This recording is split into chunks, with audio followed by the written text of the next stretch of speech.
Hey everybody, it's Andre with the Eaglesoft Field Guide and the crew process, and I'm here with a really good friend that I've known for seems like 100 years, but it's only been about a decade plus. But Millie Thaw is with me, and Millie is um, she's a hygienist. She is a good friend. We spend a lot of time training dental offices on technology, and we've stayed in contact all these years because we share a kinship, and it's a kinship because we love the business of dentistry, and we. I wanted to get her on for an interview talking about some things that are important to the people that we work with on a regular basis, the people inside the dental offices. So, Billy, how's it going? It's going well. And you? See you. And you look. All right, I'm going for your background. I know it's just a digital background, but you are you in Florida? You someplace nice? Oh, yes, nice and warm. Oh, and I'm dealing with the rain and cold of Philadelphia. So uh, I'm glad you're here, and I want to get the audience to kind of know you. So can you tell us, tell everybody a little bit about you? Oh, I've been a hygienist for multiple years. We'll leave it at that. And I also managed an office in New York City, a feed for service for several years as well. Very involved with the ADHA, the American Academy of Dental Hygiene. I was a trainer with Patterson for 10 years. And so I have a passion for software as well as dentistry. Okay.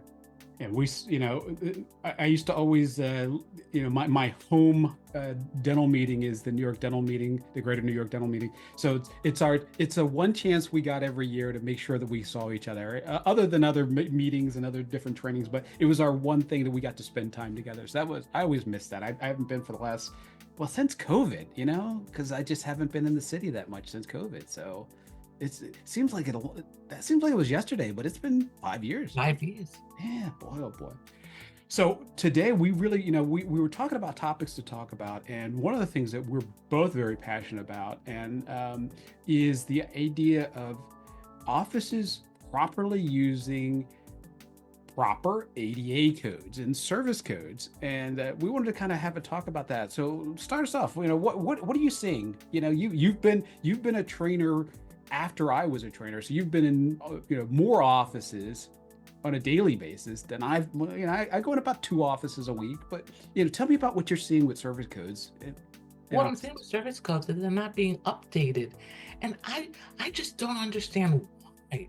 I mean, it's if they're part of the, service plan, it's part of your service. You can update your codes every year. And why should we update the codes? The reason why is because, like, you send out for a pro fee, and it gets rejected, or you send out for an old code that's an old night guard code, and that's been changed more than 5 years ago. Yeah. Exactly. And also with prosthetics, we look at it, and you take a look at it, and people use a complete denture, upper, lower. Now there's other materials, and we've been blessed that the ADA has really broken it down according to the material that you use. Yeah. Well, one of the first things I did when I started in dental office was I picked up the code book, the typical CDT, and I think it was probably like CDT 2 or 4 when I started in dentistry. I mean, this is all a long time ago. But one of the first things I did was I read through the descriptions, and I tried to figure out what they meant. And I think one of the things that people do is, it amazes me, and I'm a stickler for nomenclature. I'm a stickler for the words that we use in dentistry should match the procedures we do in dentistry. And one of the things that has changed since 2015 is the word exam. I mean, exam does not exist in the descriptions of ADA codes anymore. We do evaluations now. We don't do exams, but we still continue to use the word exam over and over again. And that's just one of those things where there was an update and people didn't update their systems, and we're still continuing to use the same exam codes since 2015. It's just that's 20 years, or now 10 years, that people have been using the wrong descriptor for just something we do every day on every patient that walks in the door. True. Yeah. True. I Yeah, feel it should be part of like the end of year process. When they start to do the end of year, they should, clean up their data. They should, call it to Patterson and get the latest ADA CDT codes, the service codes. Get the CDC, Yeah. the service codes without a doubt. Yeah. And make sure they're set up correctly. This is true. And inactivate those things that are inactive and get them out of your system. So they're not even, you're not even tempted to use them. You'll get a warning from the system that says that's no longer an active code. You shouldn't be using it. Right. Let's talk about how many categories of service there are. Until last year, as long as I've been in the industry, we always had 12 categories. Yep. And last year we got the rent, which was wonderful. We got, the sleep apnea, which was needed. So now you got 13. I'm wondering how many people have that in their system. Well, and the other part of that is realizing that even like when we get into 2025, there are going to be codes where the offices have made up their own codes. And now they're going to be codes for those services, which if you're in network, drastically changes how you interact with those codes. I mean, if you're a person that does Botox, there's some implications in 2025 with the ADA codes that you should be aware of. Yes. Yeah. And they added on 10 more codes. Yeah. And I think last year was 15 or 19. I don't remember what it was in 2024. And I'll tell you what, my cheat code, and I give this to everybody every year. Everybody asks like, okay, should I buy the ADA code book? Should I buy the Charles Blair book on coding? Should I buy? And I always tell them this is my, and most people know me. I'm rich because I'm cheap. I don't want to spend money. And here's my workaround. Every year, Delta Dental posts on their website a code update, and it shows you the new codes, what codes have been inactivated, the descriptors, and it tells you how they're going to pay for those codes. Now, not everybody's a provider for Delta, but that form or that PDF is online and available to anybody who wants to download it. So every year around October, and I'll tell you, the 2025 has not come out yet, but if you do a search if you just do a Google search and put in Delta Dental ADA code 2025, it'll probably still bring up to 2024 because as of a couple of days ago, 2025 wasn't there. But at least if you do that, you'll get a list of what's new, what's old, and the descriptors, and then how Delta is considering those codes. And it might give you some indication if you're a Delta provider, but also if you're a provider for another plan, what insurance companies are considering on these codes to be able to update your system. And but also some of the codes you might not need to put into your system because, I always use the example of if you do an ocular prosthetic, there's no reason to add that code to your system. If you do them, great. But if you don't do them, don't add them to your system. Why bother? But look at those codes and find out what you need to add, what descriptors you need to update, and why the descriptions are different. Also, do you want a draw type for that? Exactly. Because you're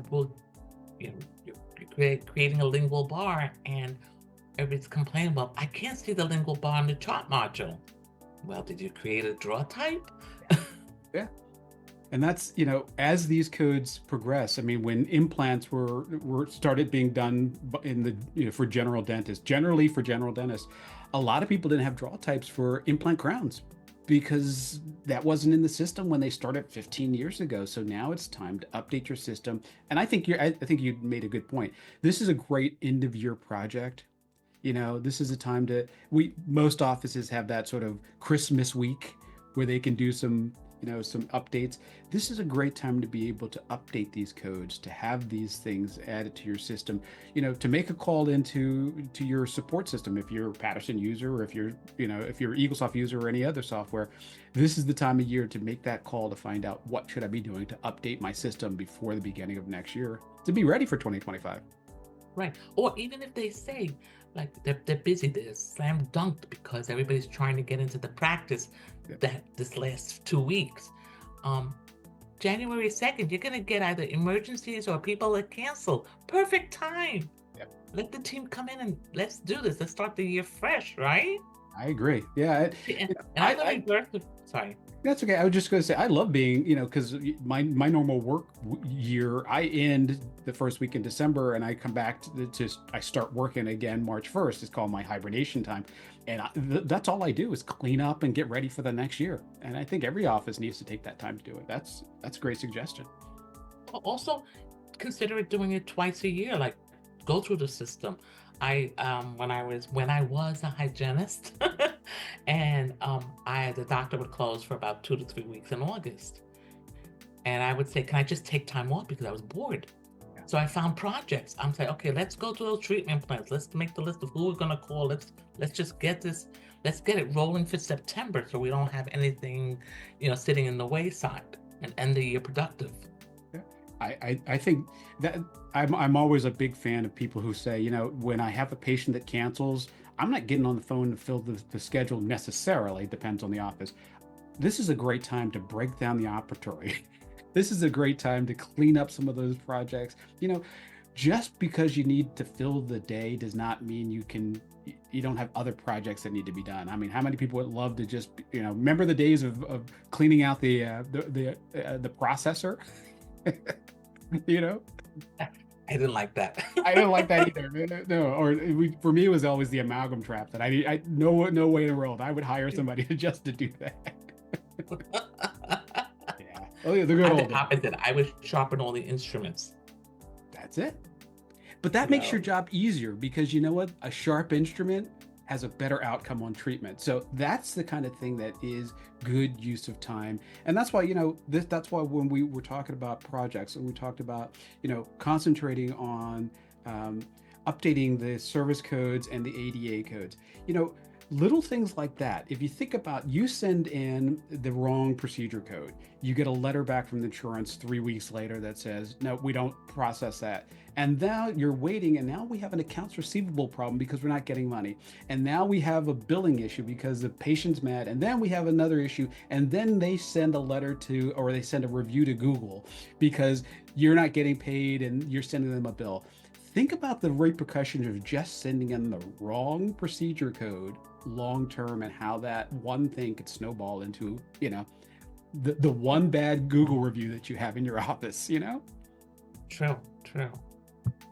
Well, I'm glad we had a chance to do this. And it's good to see you. And I'm glad you're someplace sunny. And I wish I was hanging out with you. So Come on out. sounds good. Well, thanks again, Millie. And we'll talk to you soon. And thanks again for giving some information to the folks out there. You're welcome. Take care. Bye-bye.